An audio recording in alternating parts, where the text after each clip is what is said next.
I think we are at the 11 o'clock hour. Seems like a great opportunity to kick off our quality leader session.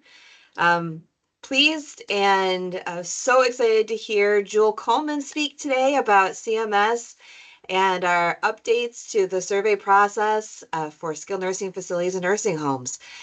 Jewel, handing it over to you. Well, thank you.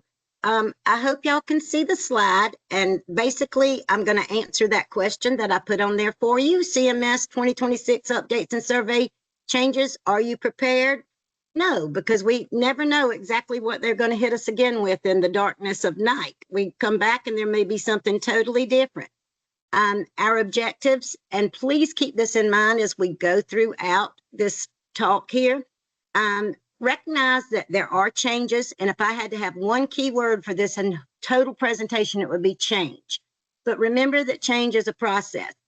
We're going to review the new and current revised QSOs and the publications that have come out. We're going to highlight some changes in the survey process, and we're going to hopefully share some best practices to try to keep us all compliant. All right. Again, please keep this in mind. Change is constant. We know that it happens, but it is a process. When CMS sends us one of these QSOs or a publication that says effective immediately, okay, we have to be effective immediately, but we also have to recognize that we are human beings.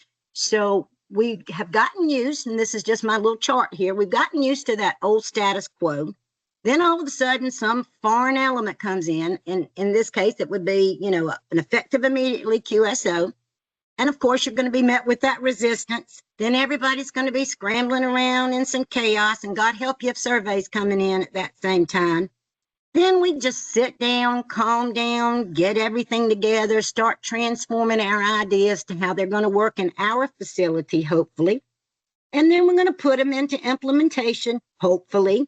And we're going to start integrating with that. But remember, it always takes time. Regardless of that effective immediately, processes do not change overnight. But then we come to we get used to it. And about the time we get used to it, it's like that new computer system or whatever. It's something else coming and we start this process over again. For those of you who may be new to this, and I'm sure most of you are totally aware of what a QSO is, remember that a QSO is a directive that comes from the Quality Survey and Oversight Committee of CMS. They're critical directives that CMS establishes mandatory enforceable policies.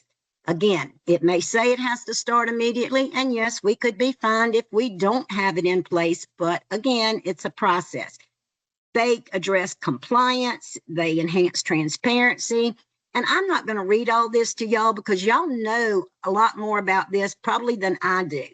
But just remember, the one thing that I love about CMS as compared to CDC, being an infection preventionist, I'm on these sites almost every day, is that at CMS, at least with their QSOs, anything that's going to change, always tell me, was it before? Was it revised? When did it first come out? And the best part is they cover anything that's changed in red. So in all of my reading madness throughout the day, I really hit those red spots to see exactly what's coming. And I hope that this will help y'all do the same if you weren't aware of that, but I'm sure you are. So let's start on the QSOs and some of the CMS publications. Okay, this one is dated the QSO for the first QSO of 2026. It was revised. It actually came out in October of 2025, and this all had to do with going into that government shutdown. If you remember, we were in the shutdown for as long as that I humanly remember, and I think that we've, pretty much taken the record of the longest government shutdown, and there are times that I think we're going to be right back into another one, but I'm going to leave the politics out of this today. But this was brought about and revised just to make sure that we did not have any service interruptions during the time.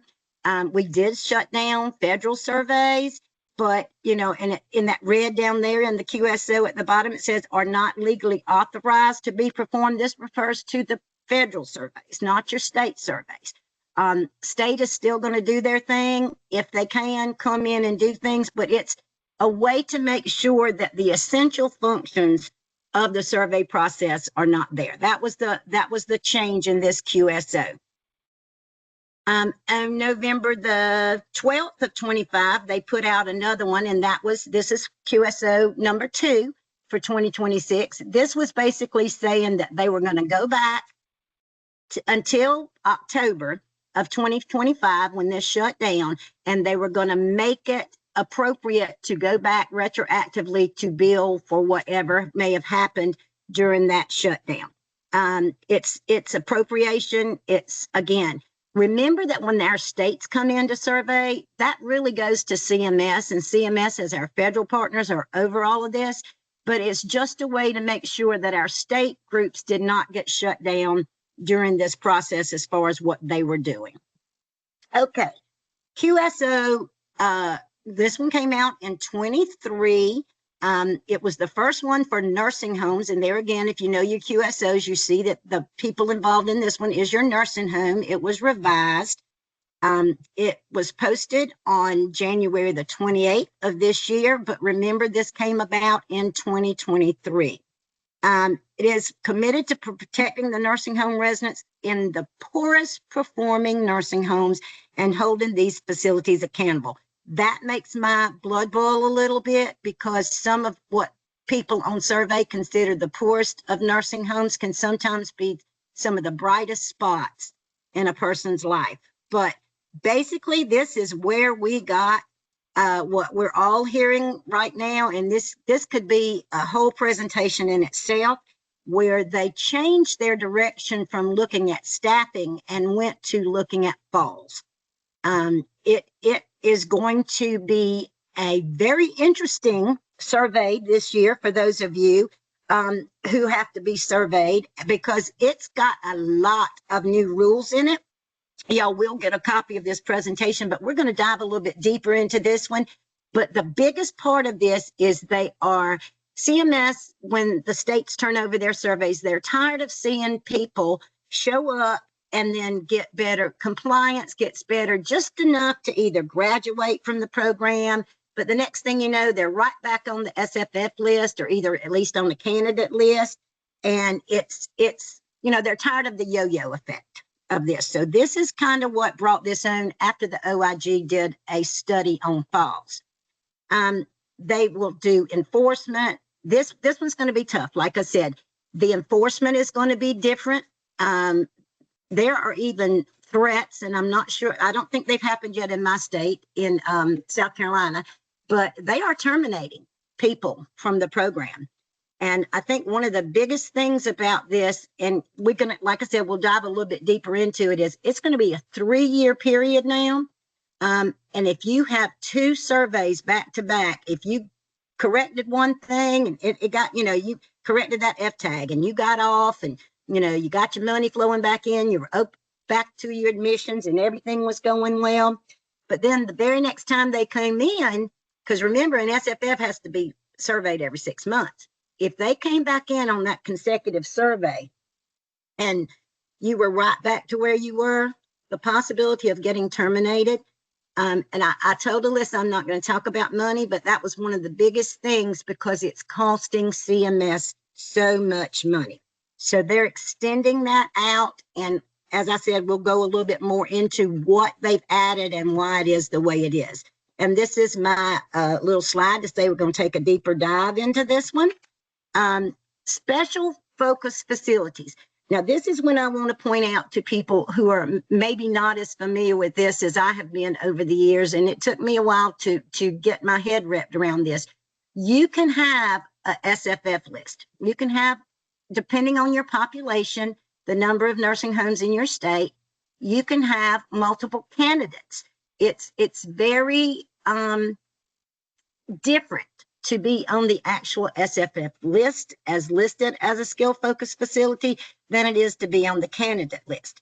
The candidate list changes a whole lot quicker because each time a different person or a different facility is surveyed and they make a grade maybe a little worse than one of the candidates on the list, that candidate disappears for a while because the candidate list are the ones that are getting very close to being deemed an SFF, but they are not yet SFF. So I think we have to, really, really, really remember there's a difference in being on the candidate list than there is being the actual SFF. But remember that when you get the facilities, this is the new rules here. We're focusing on falls. Falls are also going to be focusing on the staffing. They're focusing on MDS a lot in this, trying to see what has come as a real-time care plan over to your MDS. So it's really very, very, very different when you think about this. I used to think in our facilities, every year CMS decided to target something. It might have been a care plan that we were really looking at this year. It could have been our kitchen. I don't know. But this year, it's going to be the falls. And it's really not hard after I, started studying this up over the last couple of weeks, why we're picking that. And as you can see on the next to the last line, it says, for the last 3 years, CMS has instructed states to select your FFS based on staffing levels. But now they're going to be shifting that to falls. And they even gave a classic example. If you have two people in your state that kind of compare on their list of their tags and they're not able to meet quality of care standards, then you take the one that has the falls. And this all derived from this the OIG report that highlighted that. And this kind of blew me away. And in my little notes down here, I hope y'all can't see them because they're just jewel notes. This is where I say, no wonder they're focusing on falls. The OIG found that the Medicare enrolled nursing home residents experienced 42,000 falls with major injury. Can you imagine all the stumbles, little skin tears, and all of that? But this is major injury in a 1 year period. These falls reduced the residents' quality of life and were costly for the Medicare program. That last little blurb, costly for the Medicare program, tells you why this, not just the safety for our residents, but why CMS is looking at this. They have put millions of dollars into these 42,000 falls. In addition, the OIG found that falls are very significantly underreported. And y'all know how I feel about the 5-star ratings and all of that. Those of you who know me, they're very jaded at best. Care Compare is very jaded. But why? Because we're not actually seeing what's reported. Some people are very good about their reporting and keeping everything up to date. And some people tend to hide a few things under the rug. So I'm not sure we can ever compare that. But this is where I told you MDS is going to be getting looked at pretty hard. The OIG found that 43% of those falls with major injuries never made it over to MDS, which means what? Likely they never made it over to care plan. So the families and the residents were probably never properly informed. As a reminder, falls with major injury is a value-based purchasing measure for those, and it affects the 5-star rating. Going back to, if you don't report it, you're probably going to look better, but can you afford not to report it? Not really, or you shouldn't. First, for the patient's safety, and second, because you really can't afford what's going to happen when they come in there and find out that it's not there. It's important that the MDS coordinators pull these reports monthly and share them with rehab.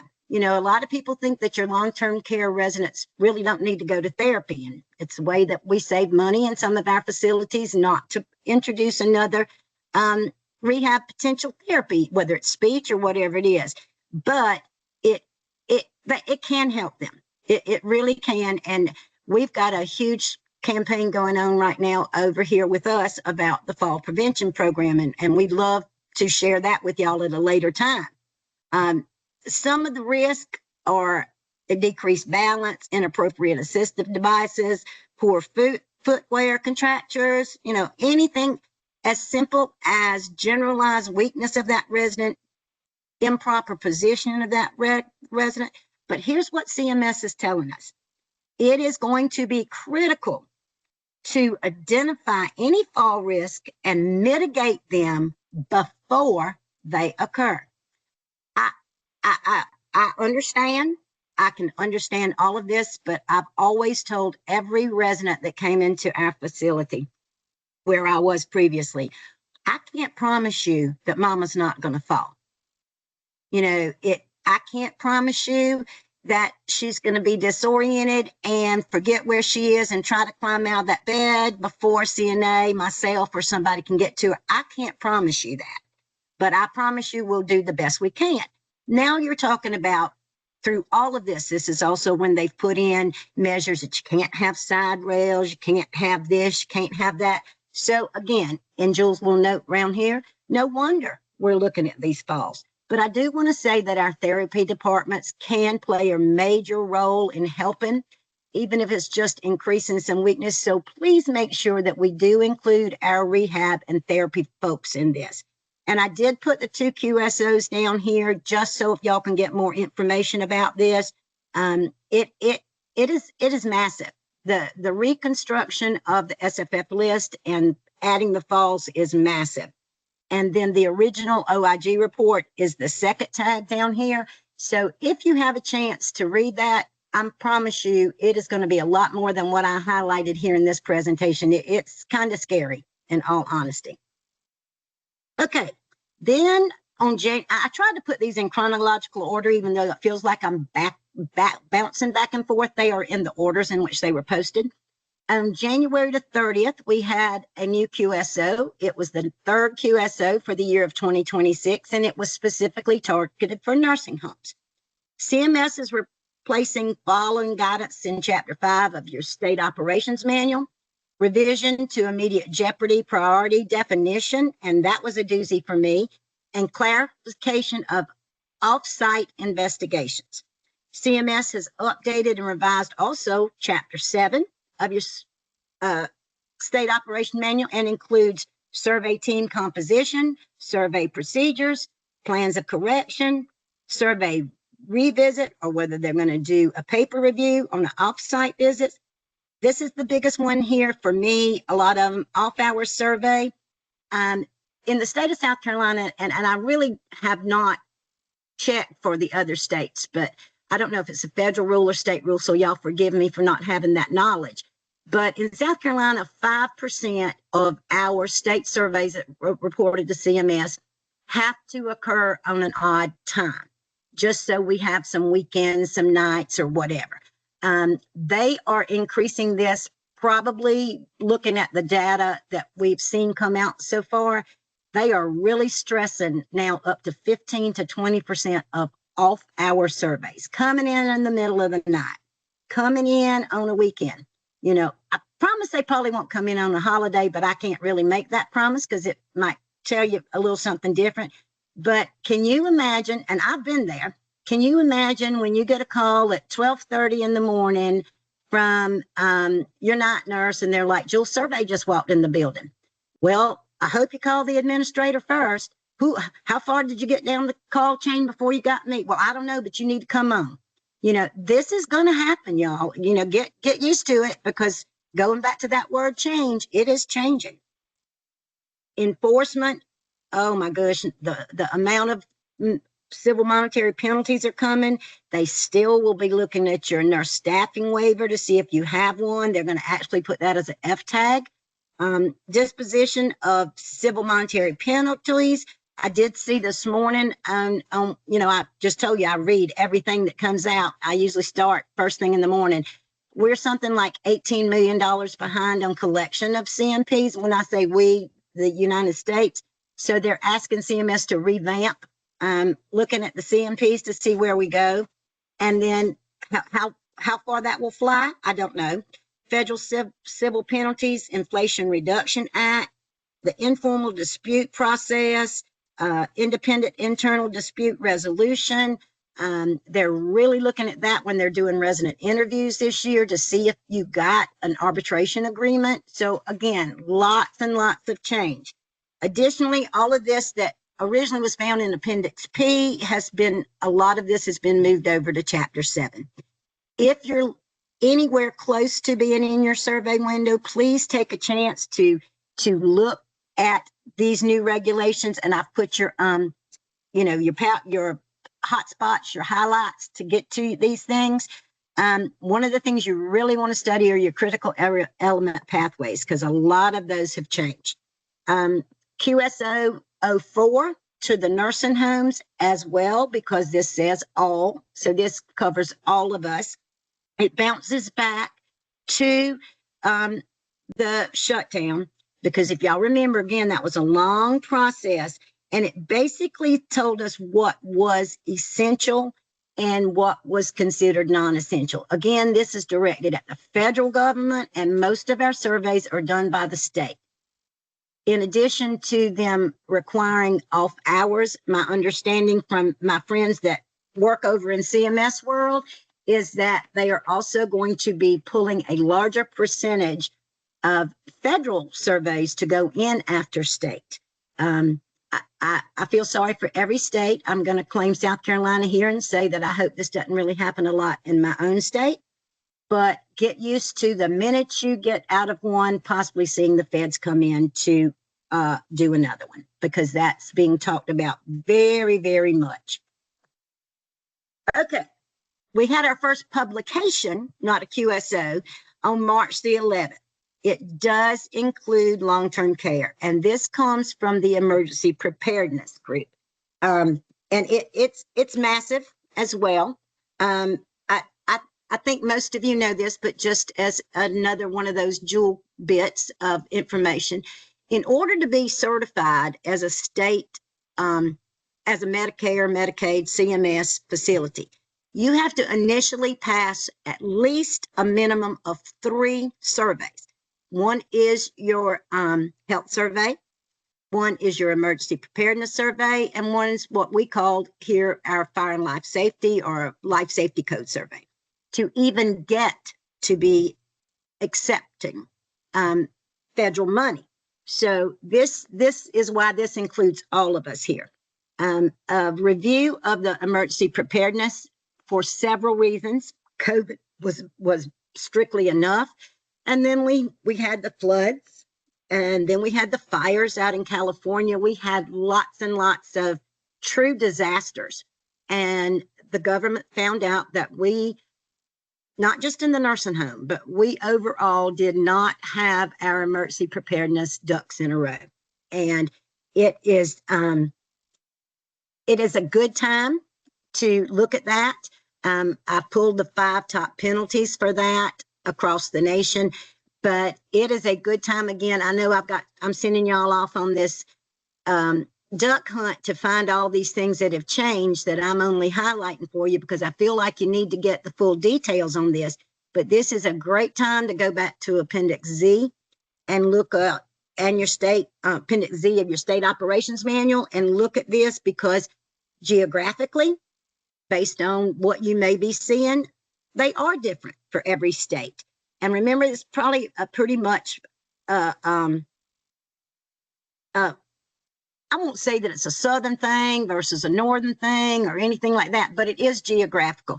I think the emphasis on this thing says for the leaders responsible, the guidance is more than a regulatory direction. The emphasis is on comprehensive planning. Is your staff ready? Are you including your community? And the best practice and maintenance principles.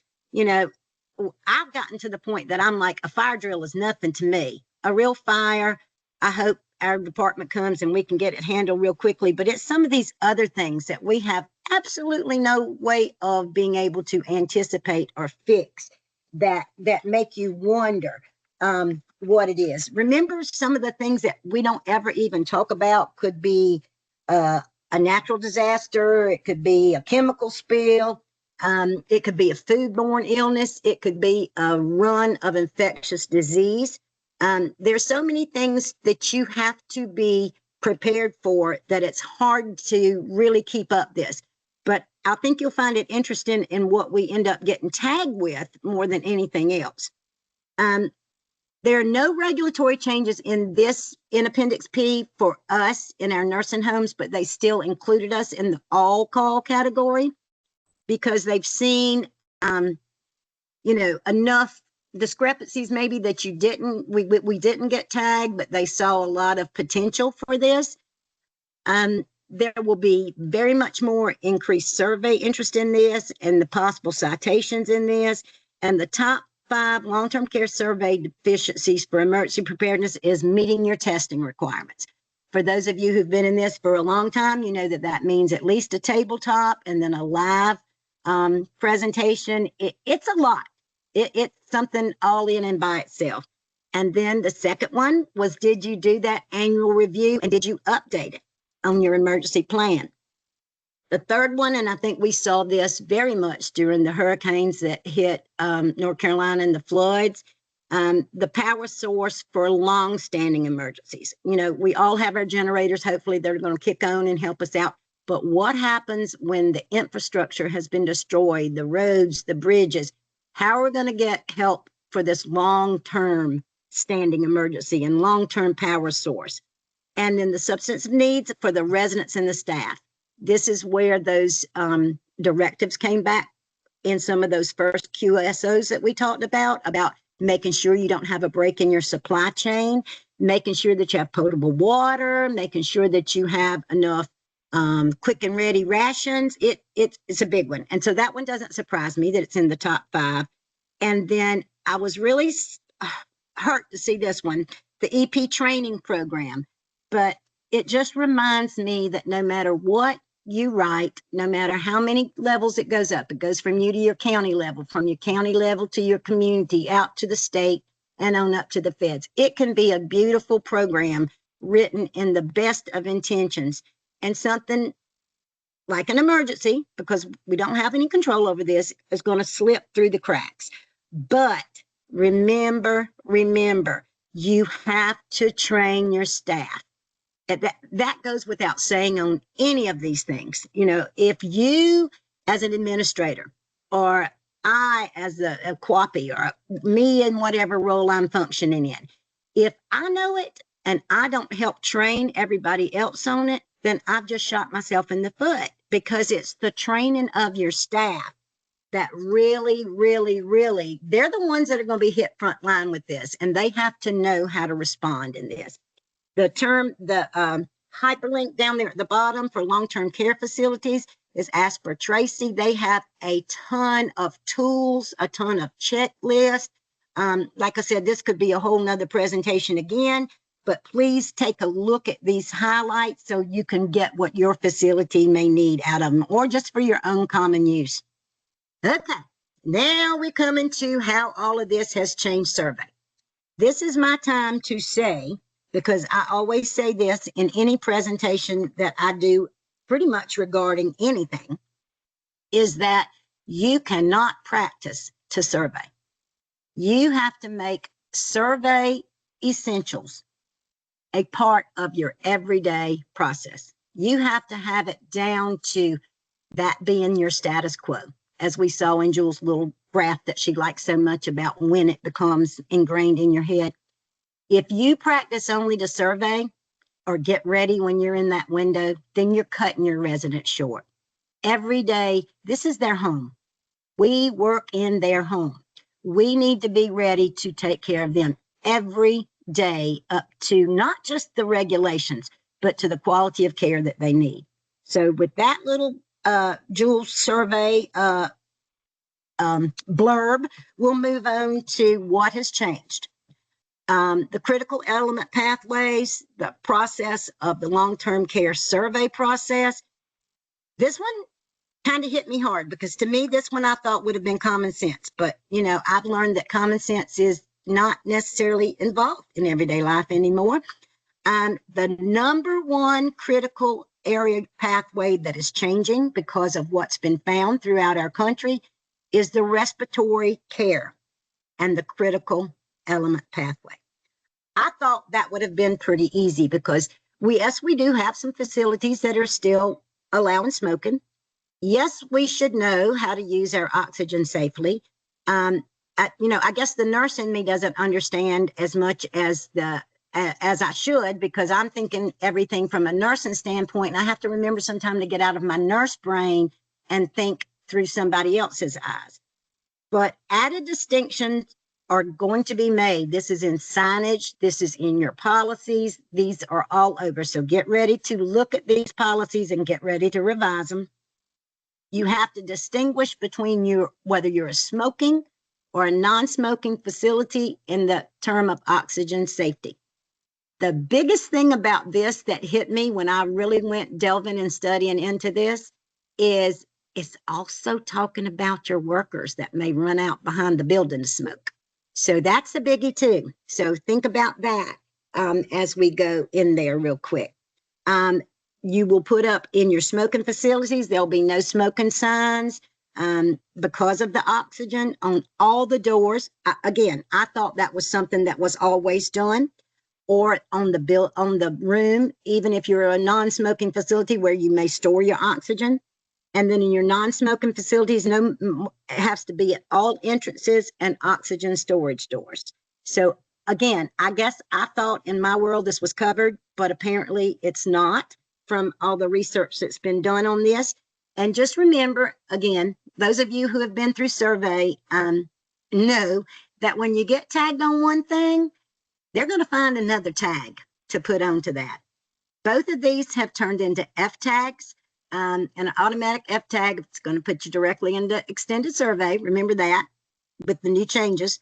So they're going to tag you on free of accidents, hazards, free of the supervision, devices, and the F926 on your actual policies. So as I said, get ready to revise it. Get ready to think about making some signs because it is coming. This is your number one critical pathway that got changed. I like it when survey comes in and I only just get to stay on regular survey and they don't even pull out the critical pathways. They didn't find enough to go to a CEP. I'm happy with that. Other critical element pathways that have been revised, and I did put the numbers behind it. And if you need a list of all your critical element pathways, I did not put the blurb on here because when you put it on, it pulls up about 20 pages of everything. So I will be happy to provide that if you guys can't find it. But if you just go to CMS and ask for the critical element pathways under survey, you'll find it. Is the resident council interview, QAPI review, medications, chemical restraints, and psychotropics, the discharge, and death. I probably should have put that on there too, but it's the discharge process per death is getting some changes as regular as well as the discharge pathway. And then my favorite, least favorite, extended survey.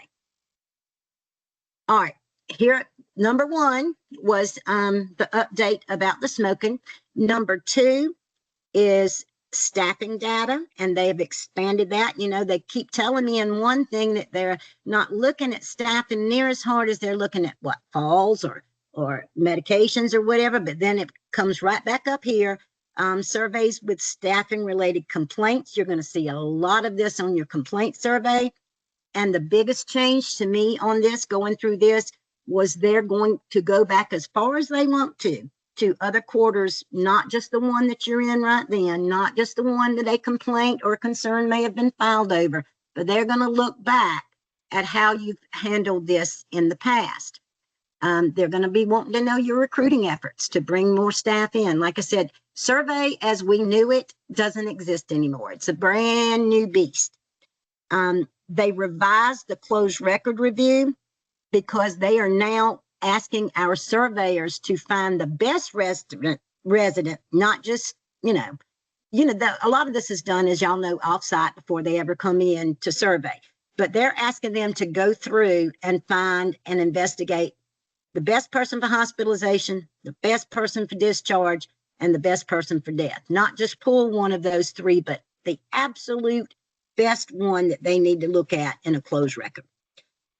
They've added, which again, I thought this was always in there, my bad, transmission-based precautions, including increasing sample size if needed. I thought as an infection preventionist, I guess that was a huge concern for me being an IP, but I really thought that we had enough of those from time to time, unless you were just lucky enough not to have anybody on precautions when they walked in the building, that we had enough that they didn't have to increase their sample size. but they are being asked to, again, look back and find enough of a sample size to see how it was treated, even if they don't have a lot when you come in the door. And then the resident council interview, I mentioned this earlier about arbitration agreements. They're going to ask these people, were they offered? Did they sign a form? All of these things are coming for resident council. And when I say all of these, I don't know how this will compare to some of the other things, but I know if it's written there, a survey is going to ask it. Okay. The outcome oriented survey process. I think we all know that we're going to have them come in, do things, but the surveyors, and this is directly from CMS, surveyors will now focus on actual provision of care. In the example they gave, we're observing residents' grooming and hygiene's need met, not just looking at your policy or procedure or deciding when they walk in to look at somebody if it looks like their hair's been combed. They're going to be watching this process, okay? The task, I don't know that they've really changed much anymore. They're coming in, they come in with their resident sample selection, and as you just saw, they can expand that up in a lot of areas. They're going to do a facility tour. During that time, they're going to observe. They're going to stop your staff, ask them questions. They're going to do a meta records review. They're going to watch a drug pass. I always found in my facility, it was always the nighttime drug pass. I don't know how everybody else found, but I always got that evening drug pass at mine. Of course, the dining room observation. And then when they finally leave, and I say this, when they finally leave, because surveyors are not our enemies. They are friends. I just try to encourage people to find your own faults before then so they can leave and not put you in extended survey, and then that exit conference. So none of that traditional way of doing things has happened, but they are having a huge emphasis on real-time care planning, the quality of your documentation, and interdisciplinary collaboratives. And then the fourth thing was compliance and quality focus. There's increased scrutiny on the non-pharmacological intervention as per given a PRN, whether it's an antipsychotic or it's just a pain pill. They want to know what you tried first before you gave that Tylenol, okay? And a big one, and I think I go back to Christian's presentation for those of you who were able to hear this last month about trauma-informed care. Are they having some sort of issue because of something that's happened to them? How much do you know about that? And are you treating trauma-informed care the way it should be, or are you just assuming they're acting out and you want to give them a medication? The robust QAPI programs are encouraged. Again, this is a direct from CMS. They must include your frontline staff. I was so happy when they made us call the CNAs in for care plan. It made such a big difference. And I'm telling you, it does make a difference in QAPI. Tracking of it, coming down to that root cause analysis, like Catherine talked to us about a few months ago, and any operational change. And I've heard this my whole life that I was in skilled facilities or wherever. Even if you're trying to justify something, whether it's a payment or whatever, I was always told that you have to paint the picture. Let them see it. Their wording on this is documentation. Tell the resident story with accurate, up-to-date decisions that have altered your care plans. Or it doesn't say that, but care planning decisions. Okay. What has been added into the initial pool other than the extensions we talked about, who they're going to be pulling? A new schizophrenia diagnosis, even without an antipsychotic on a new admission. Determine if the resident, these are the things they're looking for. Are they at least 65? Did they get a new diagnosis of schizophrenia since the admission? And a record review. And why are they looking at it when they say it's on admission? And has it been really before that, or was it after that? Did the hospital do it or you? This is where they're looking at your antipsychotics. Did your physician come up with a diagnosis to justify that Haldol or whatever that's ordered PRN? So they're calling it sneaky, but all they're doing is looking to make sure that it was something that was addressed from the beginning and not just something added to justify it. Again, in my reading, I just saw this morning. McKnight says that the OIG as well as others are really saying that our nursing centers are abusing the antipsychotic privileges by using this kind of mechanism of, getting people to just put a diagnosis on to use. I have to go back and finish reading that because I did not finish it today. So basically, they're looking to see if it's new to you or if it was added. And the unsafe wandering elopement initial pool, I always thought this one was pretty easy, but they're adding some stuff to this. Are they entering other residents' rooms? And was the staff there to redirect them? They want more preventive measurements possibly put in place. Did they attempt to leave the building? Is there concern about them wandering? Did they elope in the last 120 days? God, I hope not. For every facility, I pray that they did not. Chart reviews must be documented in the care plan, and this is a huge MDS indicator because remember, if they didn't find those falls in there, then they're going to look to see if they found any possibility of wandering or indicator for an elopement in there. So MDS is going to get hit this year.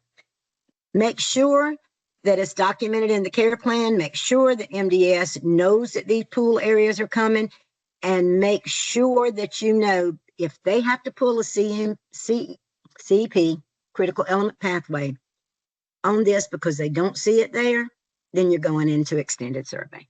And while I don't mind it, I love a lot of the people that are doing that, but 2 days or 3 days is enough for them to have when I was in my building.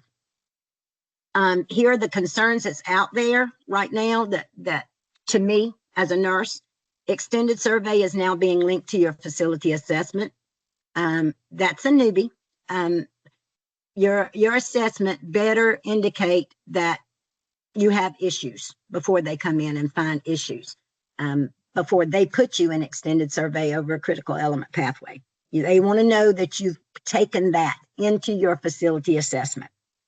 And then again, look here that F731 is now an F tag, the waiver of non-RN coverage and 24-hour licensed nurse requirement has been added to the list of F tags, even if it's in a non-care area. So this could be, so let's just say you have a RN who is the floor nurse tonight. Okay, you're covered. But let's just say they're also doing something else. Well, maybe they're supervising an activity. Maybe they're doing something else because we all wear many hats when we're in a facility. You have to make sure that if it's not mapped to a care area, you still have that person available. Okay, my favorite, least favorite, maybe not so much. Long-term care survey pathway for extended survey. The guidance has been expanded to include information on which tasks are performed by surveys during the extended or the partial extended survey. If we have to get an extended survey, we hope it ends quickly for all of us.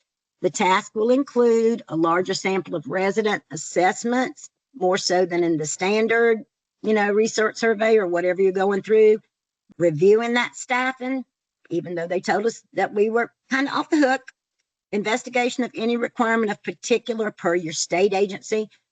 This is one that I always love saying, and so I'm going to say it again. Whichever regulation is the more stringent, in whether it's your state regulation, whether it's your federal regulation, or whether it's the way you wrote your own policy, make sure that the one that is the most stringent is what you're actually doing, because it has to make sure when they come in and your policy says something and you're like, well, the state only says, or the feds only say, well, you're still doomed because you wrote your own policy, maybe a little different.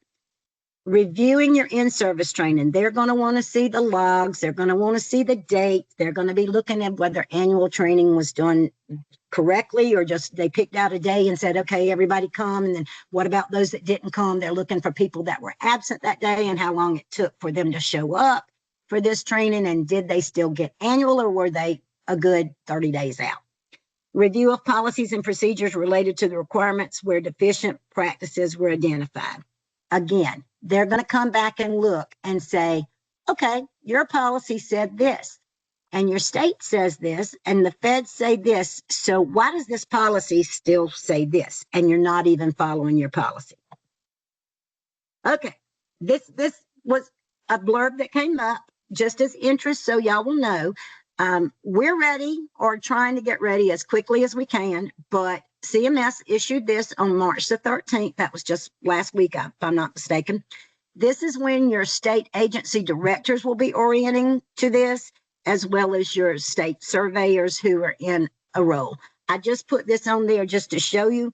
And my husband asked me, because he all times getting in my business, why I thought Monday the 1st and Tuesday the 2nd, I might not have to worry about a survey in my mind, or the 3rd of June through the 5th of June, I might not, because I'm over here babbling to myself as I'm typing out things. And he said, well, why would you say that? I said, I didn't say that, because these are the upper echelons that's going for this training. My state people will still be in there. I said, I'm just talking. Don't pay me any attention. So it doesn't mean you're survey free while they're in, because all of this is in-person training. So it doesn't mean you're survey free, but know that that will be when the upper echelon are getting trained on all this. Okay, we're moving to best practices.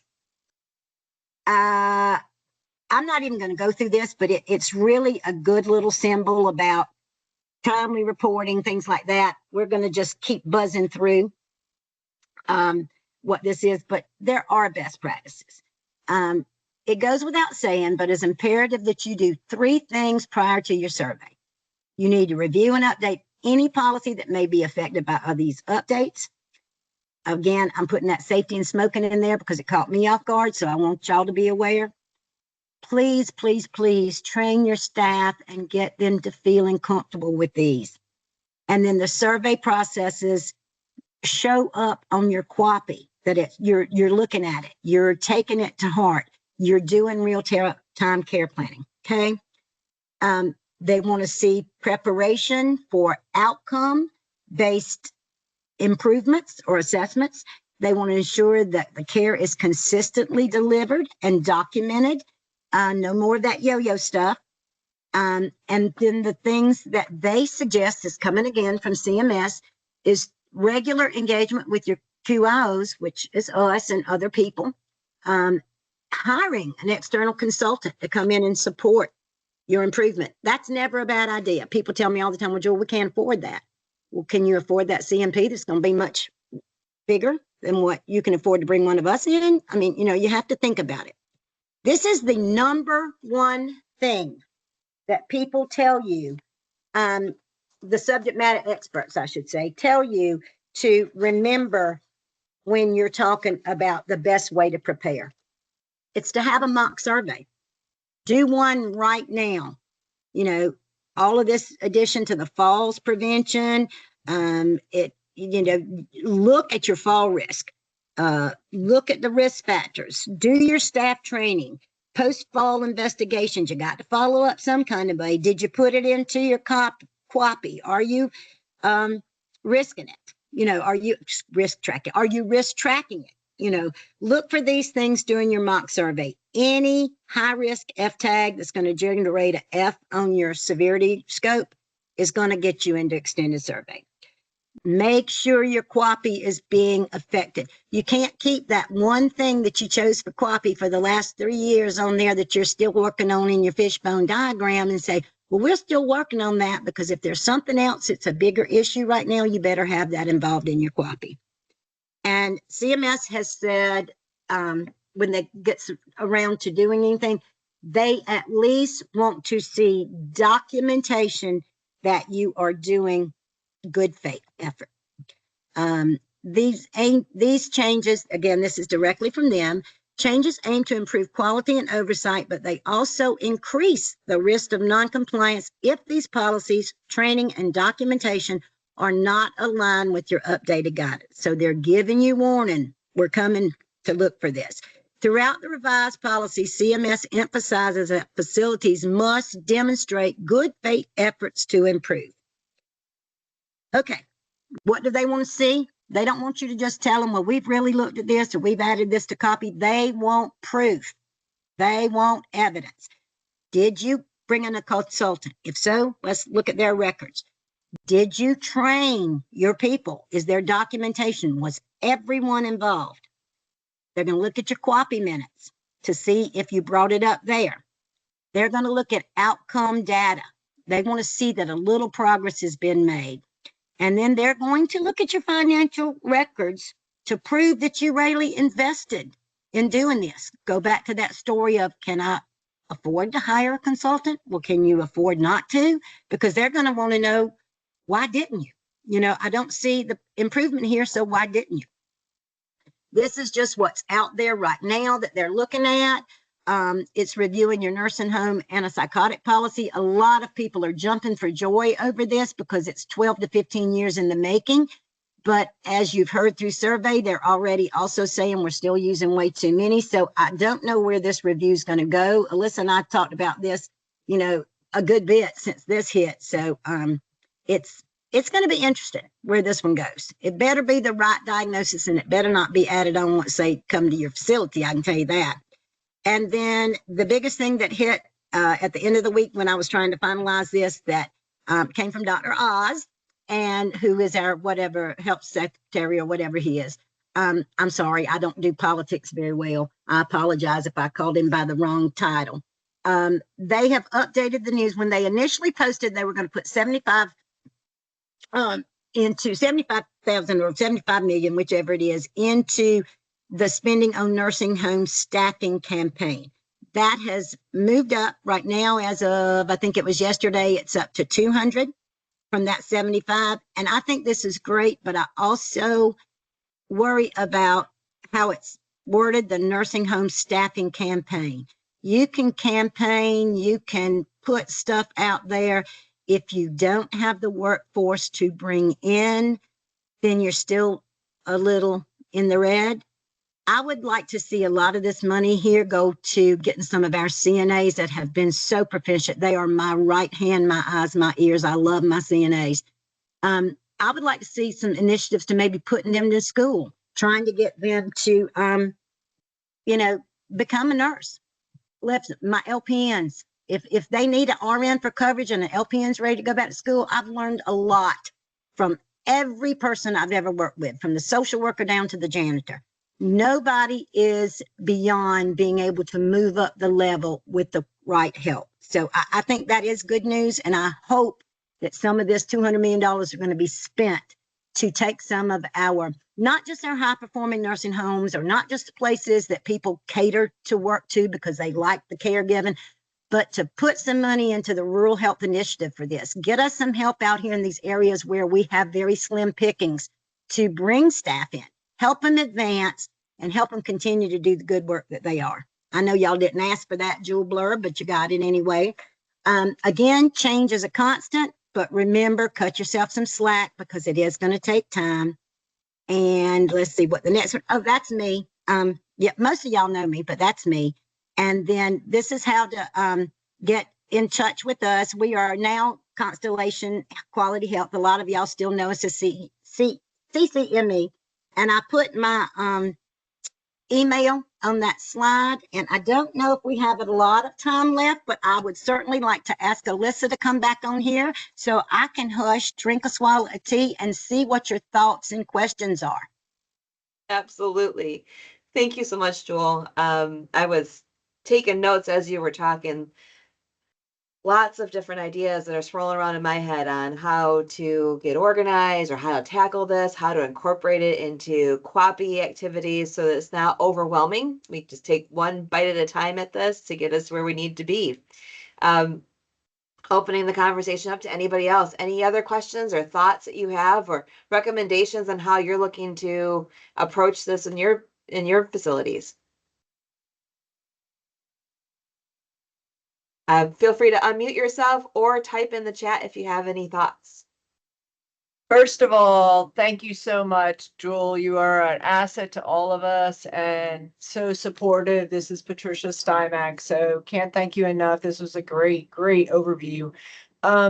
It does, and I apologize that I don't even know this answer, but does Constellation Quality Health, do you all do any mock surveys? Is that something that nursing homes can reach out to you all to assist us with that? We do. Yep. Great question, Patricia. Thank you. And thank you, Patricia. And I hope you know that as long as I can live and breathe and have a little bit of a sane mind, I'm always going to be there to help our nursing homes. This is my passion. We're lucky for that. Thank you. All right. If anyone's interested, please feel free to reach out. You can email Jewel. Her email's on the screen. You can email myself. We also have a general box, so that if Jewel or myself happen to take a vacation at some point in time, it comes in and that box is monitored. I will put that in the chat. It's PAC, PAC at constellationqh.org.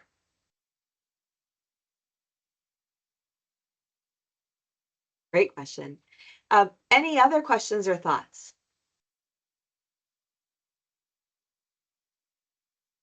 Not to worry. If things come about, feel free to reach out to us. We'll follow up with you and help support however we can. I do Jewel- have Oh, one sorry. more question for you. Our hospice partners that are part of our system are on listening, and they serve many of our nursing homes in our communities. And whether you can answer in the short time we have left, or possibly, is there any support you could provide them in how to collaborate, or things that they, any kind of suggestions related to that as a part of making sure that they are being good partners with their nursing homes, and or vice versa, things that they may be able I to think ask that nursing home. that's a great question. And I wish I'd had time to address a lot of, because several of those QSOs say all instead of just pointing out a nursing home. But I think there were some significant changes for both home health as well as hospice, as in a lot of it was about billing, about correct diagnoses. But just remember this when you're talking about the ones that are coming into your facility. You are still, even though they've signed their Medicaid benefits, Medicare benefits, whatever, to hospice, you are still responsible as their primary caregiver. So I can certainly understand why you want to make sure those are incorporated, because they are coming into your building. They have to practice by yours, whether it's an infection control issue, whatever it may be, whether it's a how did you dress today issue, whatever is in your policies in your building, they have to go by your policies.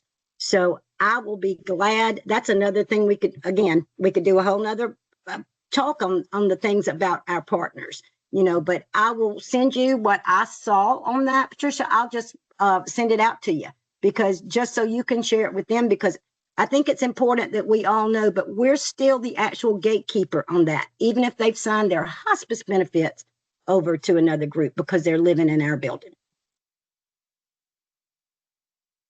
Thank you. That's a great point, Joel. And one thing that comes to my mind in thinking about this too, for any of our partners, I think that healthcare is such a highly regulated field that we are often put at sometimes conflicting guidances between one organization's licensing practices and another organization's practices.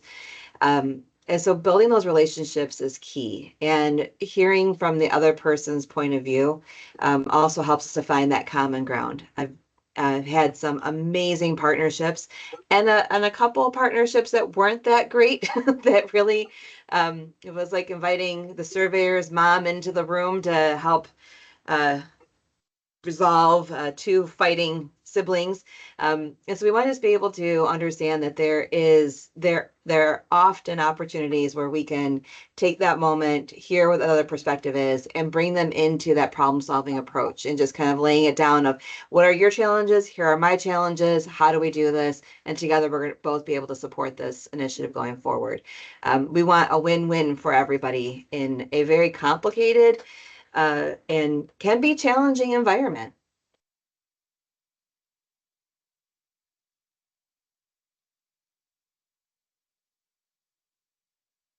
Any thoughts from our hospice providers or other providers that might be on the call? Questions that you may have. This is Sharon Bartell, and I'm at the Scarborough Regional Hospice. And we do have a good relationship with our facilities. The aides are particularly very interactive with the staff, the nurses. So I think it's a good working relationship. The chaplain visits the patients in the facility, so it's very good. And if there are concerns, the nurses and whomever from hospice will engage the staff there and discuss the care plan, the issues, everything. So I think it's a good working relationship with what facilities we do go into. There's always room for improvement, though. Spoken like a true quality professional. Absolutely. We all just just go for that next level attainment.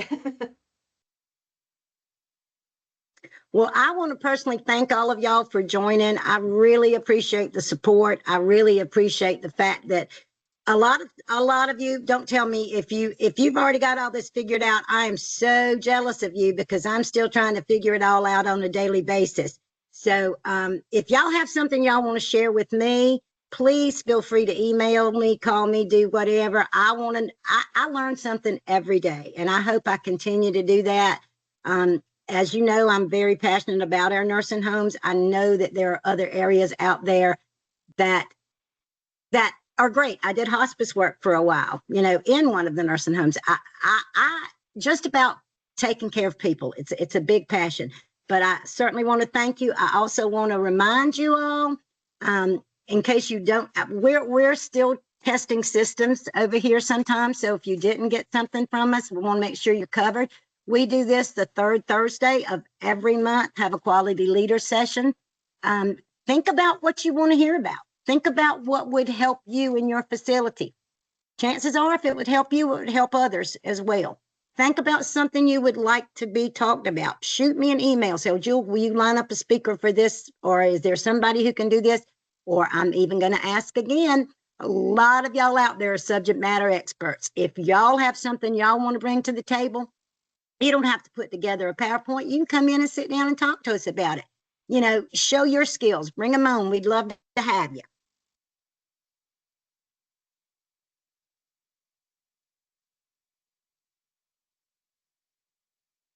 Sounds great. Well, we will be sharing this posting to the YouTube channel and be sharing the presentation out with everybody probably in the next week. So if you don't hear from us or you don't see it, check your spam. And if it didn't come through, let us know. We'll send it out to you. Thank you so much, Jewel, for a great presentation and for everyone joining us. Wishing you all a fantastic week, and we will see you in a couple weeks. Thank you. Bye, everybody. Please stay safe. Thank you again.